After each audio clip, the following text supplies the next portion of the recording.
morning, Elisa. How are you? Hi, Jeff. How you doing? I love the fact that you're wearing your GGV jacket. I Thank you for doing am. that. I got excited about being on your show with absolutely no notice whatsoever. So I I don't know found if the I'd call it a jacket. show, Yeah. but Well, it I feels don't, like a show. You're I looking don't, with I your don't think cool we've reached show background. status. But I also have my Speak Her Mind Namely t-shirt on Hey, nice, underneath. nice. And I brought my favorite Bumble water that keeps me hydrated Wow, during Zoom just and product my placement all around. backup Cornerstone water and my Splunk hat Look at you! Holy cow! and my Cornerstone coffee. This is my Procore coffee. So This is like I feel like I'm watching Mad Money with Jim Cramer or something. He's always pulling out all these props and I didn't know what you wanted to talk about it. So I just got ready. awesome. I love it. I love it. Um, yeah, I just thought it'd be fun to, we've had a bunch of different people come on and just talk about a variety of things. And I think people love to watch it because it's very real. That's why we call it unscripted. It's not like a podcast where we can like edit it and splice it. Yep. But maybe just for folks who don't know you, and you and I have been friends for a long time, maybe just tell everybody a little bit about your background, and then I'll zoom in a little bit. Sure. I don't know where you want me to start, but I've been in California now a long time. I moved here when I graduated from college and went to business school here. And then I've been in tech and in the Valley ever since with a whole host of companies and opportunities to do different jobs. And I've been in sales, marketing, operations. Gosh, we met along the way. I think We it met when was, you were at Skype. yeah, I was going Yeah. to say Yahoo, but yeah, you're right. It was right after Yahoo. We met when I was at Skype and we started working together and getting to know each other and used to Yeah. bring some cool new ideas to me with startups that you were looking at. And we've been, in touch ever since. It's been great. Well, maybe fast forward a little bit to like, so you're at Skype, you went to Jive.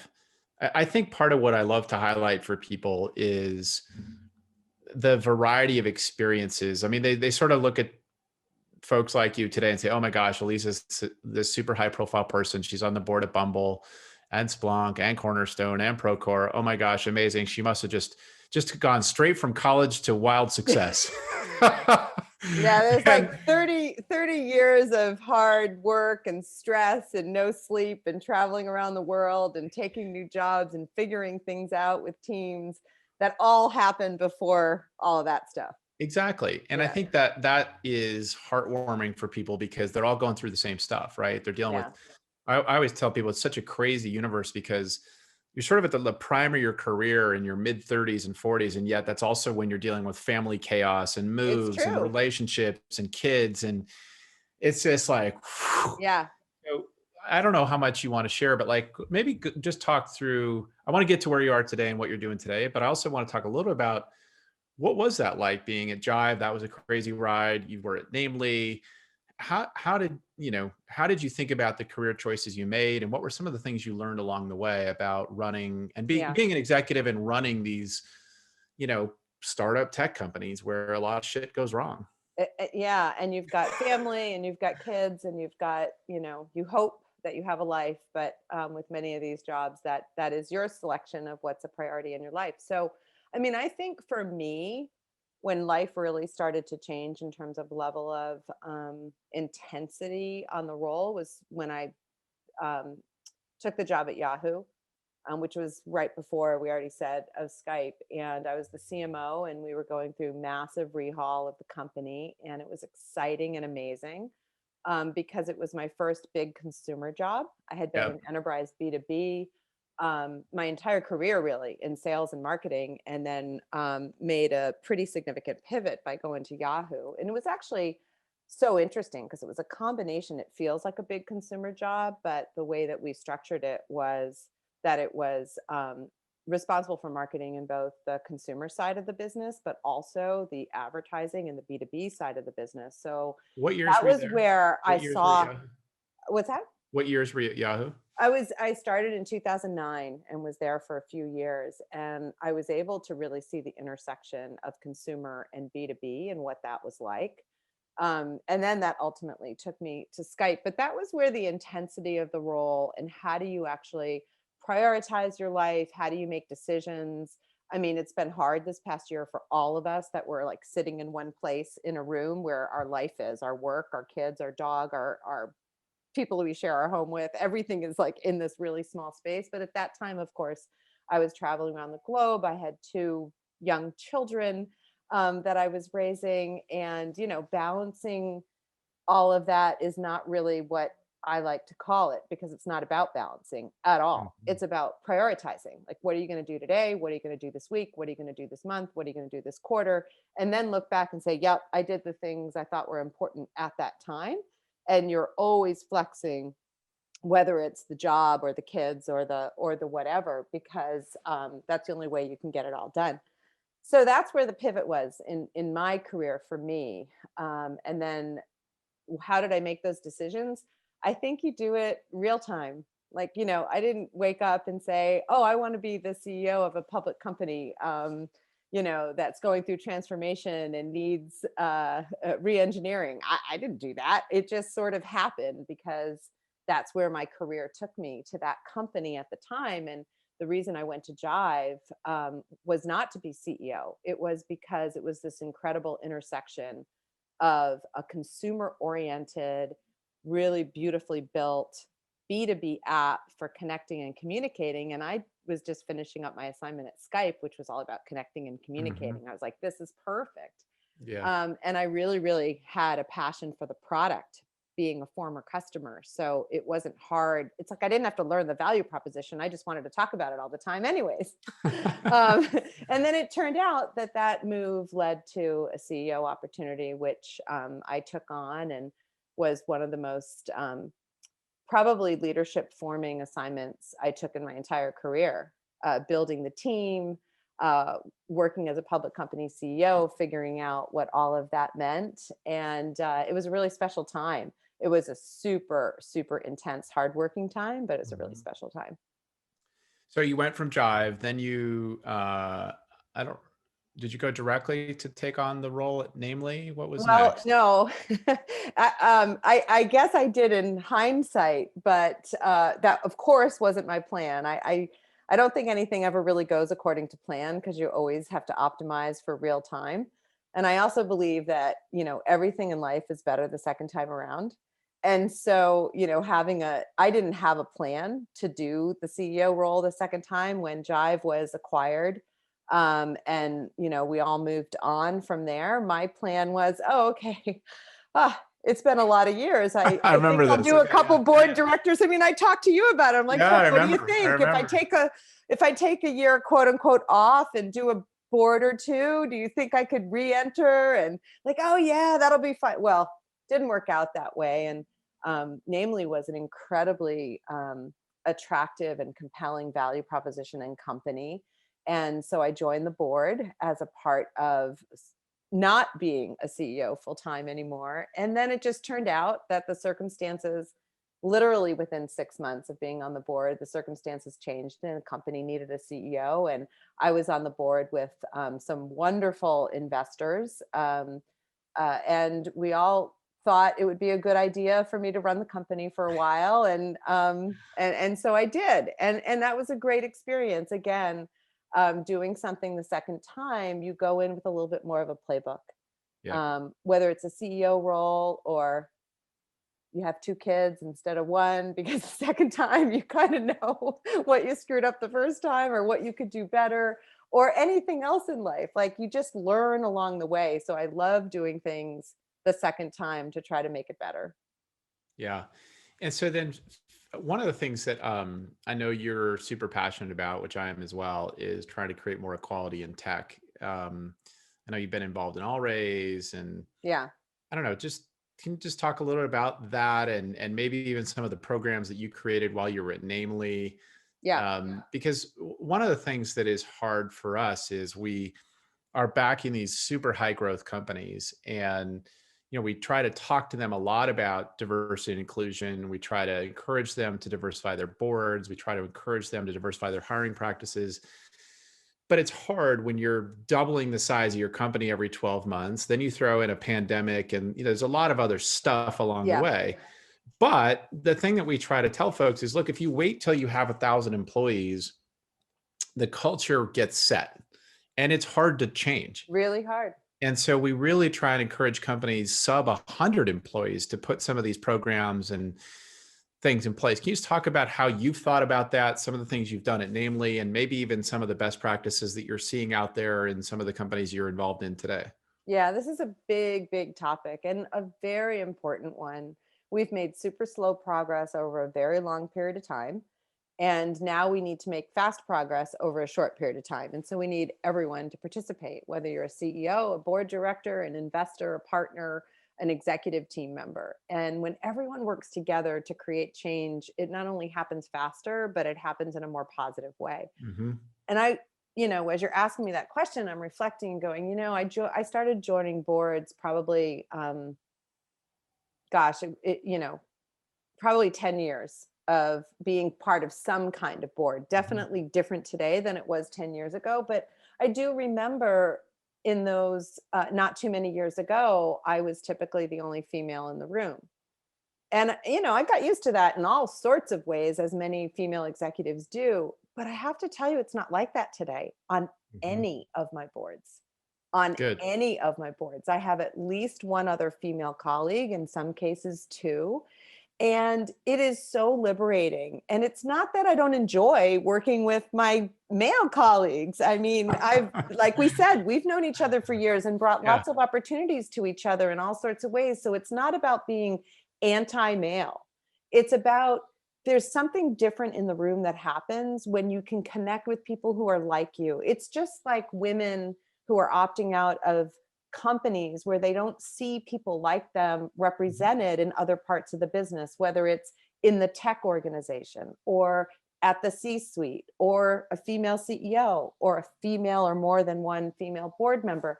When you see that, and it's probably more ingrained in men where you don't notice because you do see yourself everywhere. So you don't really have these limitations at all. You see yourself everywhere at every level of the company and you just keep going. Well, women need to see women so that we know there's a path for us. And that is incredibly important. So getting back to your specific questions about directors and boards, what's been happening over the last couple of years is more urgency for females, particularly in California.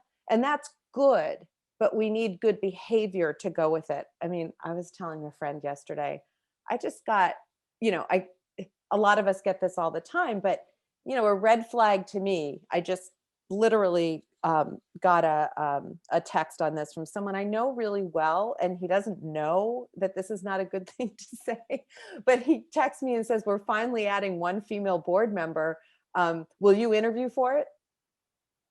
And then you start to pull that apart and go, well, what's wrong with that? Well, one, don't call me because you want a female, right? We all want to be wanted because we have something of value to add, whether we're a male or a female. And second, you're first. So, okay. And only is the thing that he didn't say. So we have to make sure that the board opportunities that females have, qualified, amazing females, by the way, are high quality opportunities. And surely, in anything you start out, I always call it like the rookie year. I was a rookie CEO the first time I got a CEO job for the first however many quarters you want to count, or you're a rookie, whatever. So yeah, you're not going to get the most sophisticated and best opportunities if it's your first one. But I really want to see these all qualified females get opportunities that allow them to add a lot of value. And not just get added because someone said you have to have one. 100%. Yeah. I also think it's one of the things that I try to coach CEOs on and founders is when you're recruiting, they're going to look at your webpage. That's right. And say, am I going to feel comfortable in that environment? What does the board look like? What does the executive team look like? And it's hard to change. Once you got a company with 1,000 people, it's hard to change your recruiting practices and culture. And so I can't emphasize enough to teams how important it is to try and figure out some of these things early on. Because once you put them into place, sort of like your point about the board member, once you put them into place, it just becomes part of the way the company does business. And it's not some outlier secret project like we're inventing the atom bomb. Oh, and by the way, we're going to recruit a female board member. I know. It's well, like, it's a little bit of grit right now and hand-to-hand kind of yeah, combat and help, because a couple different things are happening. One thing that's happening is board specs go out there and say, we need a public company CEO who delivered global scale in a cloud environment, who, can juggle 57 plates at the same time. And you're like, oh, right. none of those people exist. So how could we possibly find them? And then they don't find the female who fits the spec. So then they go to the males because, we couldn't find anyone. We really tried. That is just not true. One of my CEO friends of a company in the Valley just told me last week, he said, and by the way, this has a little bit to do with Allraise. He said he is looking to add a board member and diversify his board, but the business need he has is a tech profile. So he admitted to me, he said, I just thought, well, like, I'm not, if I needed someone from marketing or HR, I could have a woman. Like, no, actually they exist. And so he went through one of the great organizations that are now advocating, and not just advocating for women, but creating very high quality Rolodexes of Amazing. women. And he said to me, Elisa, I have 3 female candidates with the most awesome tech backgrounds. And now I can't decide which amazing woman I want, because I don't have more than one seat. And so he went through this process, and it took him 3 months. And now his view is completely different, that no, it's not that they don't exist. It's that I'm not looking in the right places. And I'm not networked with the right people. Yeah, exactly. The people I'm naturally networked are like me. Yeah, that's the thing that I see, right? Is historically CEO would say to me, well, I think we should put Bob on the board. Bob's a great guy. He's been on the board of 16 different venture-backed companies. He's been a CEO. And I'm like, Bob's great. But if we run a process and we actually look out in the market, you're going to find a whole bunch of amazing, talented people that you've never met, and who, by the way, will bring a very different point of view to and help you show your leadership team a different perspective, right? Yeah. So I think that's been the eye opener. But to your point, the first thing we tried to do with the Allraise network was, hey, let's go get a whole bunch of people who've never sat on boards before, but are these incredibly talented folks who are in senior roles. I mean, raise them up. That's the feedback I've gotten from our CEOs that have done these searches. They're like, oh my God, I would have never met, Margot, who was the CEO of Ancestry and now is on the board of Handshake and Workboard. I never would have met Emmanuel, who's the chief customer officer at Toast and now on the board of Electric. So we're putting these amazing folks in front of them that they would have never met through their traditional network. And there's something really important you said there, and that is that for years, decades, men have known how to, they're in these roles of power, and so they know how to network and refer each other. Bob gets the referrals. The women, number one, haven't been there, so they didn't have each other to network with. And now some of us are there. And so the concept of this program with Allraise that's called Accelerate, to get women into a network so that they can refer each other. It seems so simple, but it's so powerful, ridiculously needed. Yeah. I could actually cite, and I was telling the folks at Allraise this the other day. I mean, I can cite 1, 2, 3, 4, like when I get the call, because I have somewhat of a profile that people think I'm qualified to be on a board. I get the call. Now, instead of not taking the call, I take it, and now I can refer it. And 1, 2, 3, 4 women, first-time board members, all landed a job, landed the directorship because they're good. They just don't have the visibility. Yeah, they're great. They're great. So we're going to get a lot done. And the other thing that I always laugh because, there are certain very high profile female board members, and I'll get a CEO say, well, if I could get her, and I always say, well, you didn't know who she was 10 years ago. That's right. So let's go find the next her and put her on your board. Yeah. Right. And I think that's the kind of, you got to open it. Oh yeah, that makes sense. But when you're built, to be fair to entrepreneurs, when you're building a startup, you're trying to minimize risk. And so if you put a name brand on your board, it's like a minimized risk. But there's so much value that we're going to uncover through this process with Accelerate. I'm so excited about it. So Jeff, please help watch out for this gotcha that I want to share with you and the people who are following your show here. And that is, you can get we are starting to get more women into the visibility process. We've talked about it. Okay, great. We're going to keep doing that. Just last week, an incredible woman who I had referred into a public company board seat went through the process, very competitive, of course. And at the end of the process was told, you did the best. You were amazing. But we're just not sure if we can really offer it to you because you don't have the experience. Right. And it all started falling apart. And this can happen where people get really, they desire to do it. Women do well through the process, but at the end, cold feet starts to happen because of the lack of Yeah, experience. no, So I see that. we have to help at that point too. I mean, we actually partnered with the recruiter and went into this situation with the CEO and did the pitch on why this person was actually going to do more homework, be more prepared, was hungrier for the role. Yeah. Like we started to turn it's the first time board directorship around to it's your value proposition because your other folks don't have that level of hunger and lack of experience. And she's going to show up with all that homework done and really want to do Did she get the role?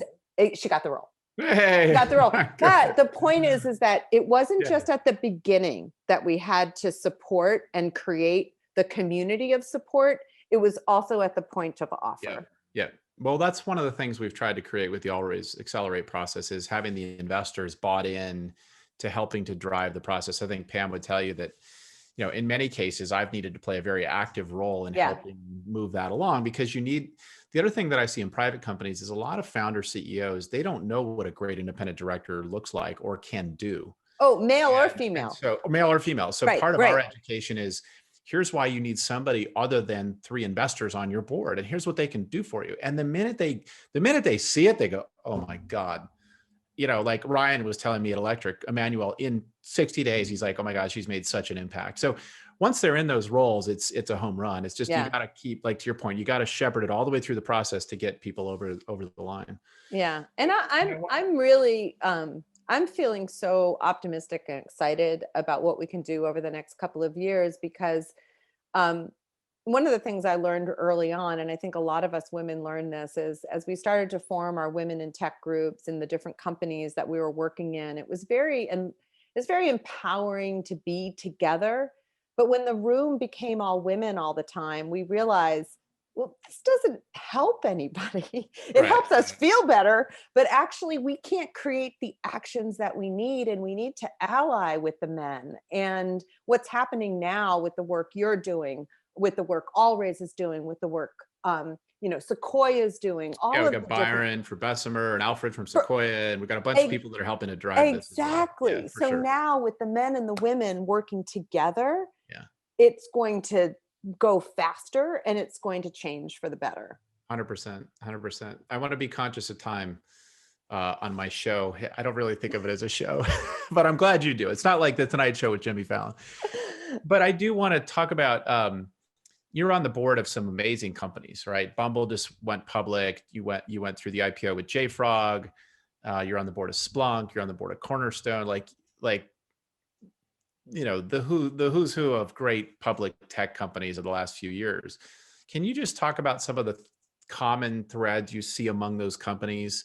And I'm thinking of, if I'm a founder of a company that's, at Series B or C stage now, what can I learn from what you've seen about the way those companies are run, the way that they thought about being successful public companies? I don't know, just any other lessons learned you could share from the vantage point that you have, because it's such a unique vantage point. So a couple things pop to mind. And the first one I'll say is going to be very common and known to your audience and to yourself, which is they all have in common a spectacular, focused, mission-driven CEO.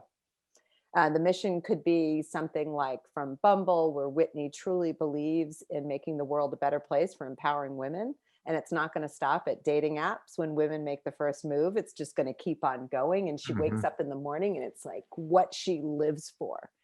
But it's also at JFrog with Shlomi on how he believes DevOps is different with JFrog Artifactory and what we can do for developers, and so on and so on. That is common in all great companies, is a great leader, not a good leader, not a good leader. a great, exceptional leader. And that's true for your startups as well. But that's the number one thing. And it's the number one thing I look for, to work in a company or for a company or be on a board, is that CEO being so exceptional. The second thing, which is harder, is the thing that all of them have in common, but have all had their, times when it wasn't working as well, is to hire great operational executives who know more than they do. Mm-hmm. Whether it's operational executive for marketing or for sales or for product or for, customer success. Surrounding yourself with people who know those functions and can build them and scale them, because you skip a lot of hiccups when you do that.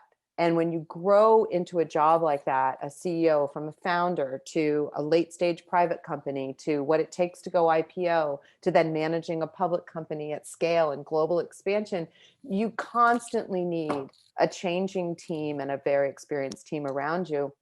And that's definitely in common with successful companies who go through all of those stages. And then the last one I would just call out, because 3 came to mind when you asked me the question, is an never-ending appetite for innovation. Mm-hmm.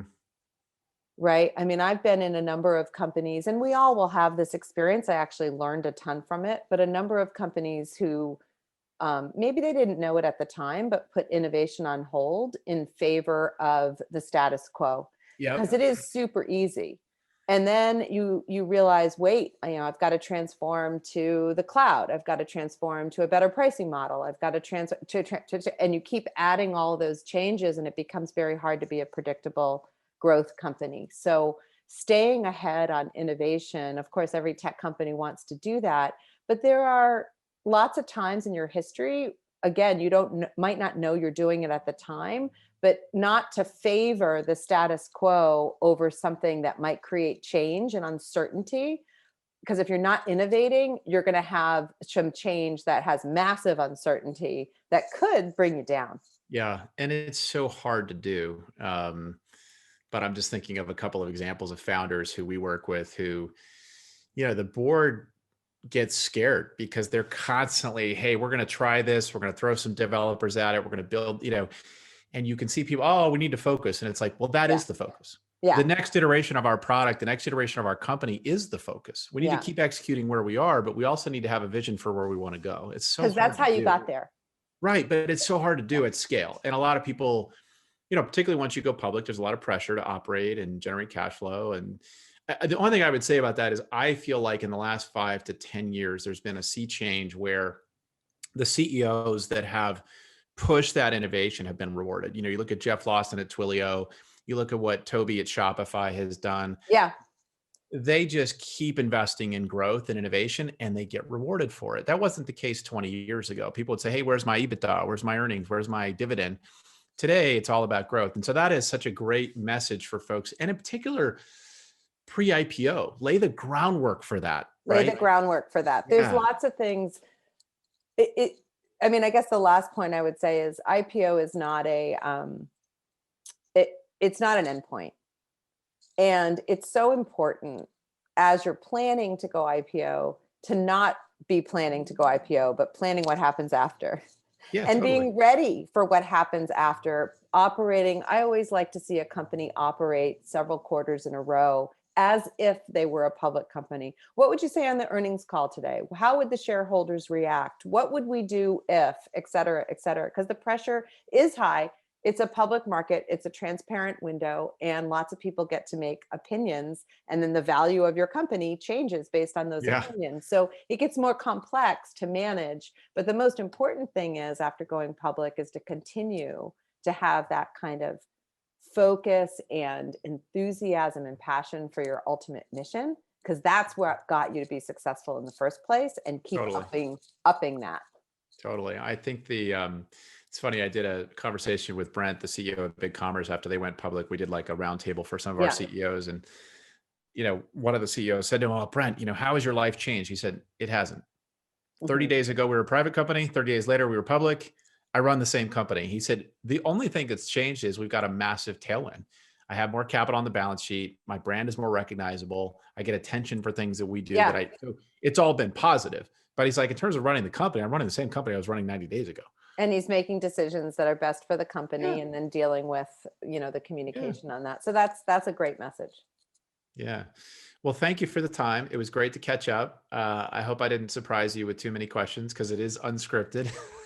No, it was very fun. I would like to talk to some of your other guests. Do they get a text the night before? Like, can you be on my show tomorrow morning? Oh, Okay. no, there's no prep. There's no prep. There's no prep. But thank you for doing it. It's been great. And obviously, you and I share a lot of passions about great companies and leadership and diversity. And I hope we can continue to promote that. And I hope lots of folks watch this and learn from it. So, And thanks. hey, big thanks to GGV, to you, to Glenn, to the whole team over there. You're doing a lot of great work, not just on the companies you're investing in, but the work you're doing in the market to promote all the things that are important.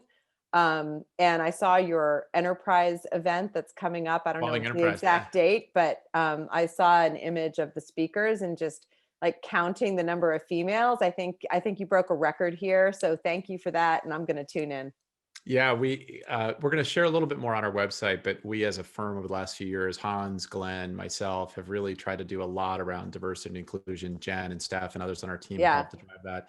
Some of it we've done quietly, making donations to different organizations and hosting workshops for our teams internally. But we're going to try and make a little more of it external, just because why not, right? Well, it creates inspiration, Jeff. It's Yeah. not about self-promotion. It creates, like I was saying earlier, when you see others like yourself doing things you hope you can do, that's what you're promoting, because you're helping really pave the way for a lot, not just women, but other underrepresented groups in addition to that, get those opportunities. So just wanted to thank you for all the work your firm's doing, and please keep it up. Thank you. Awesome. Great to see you. All right, take care. Bye. Take care.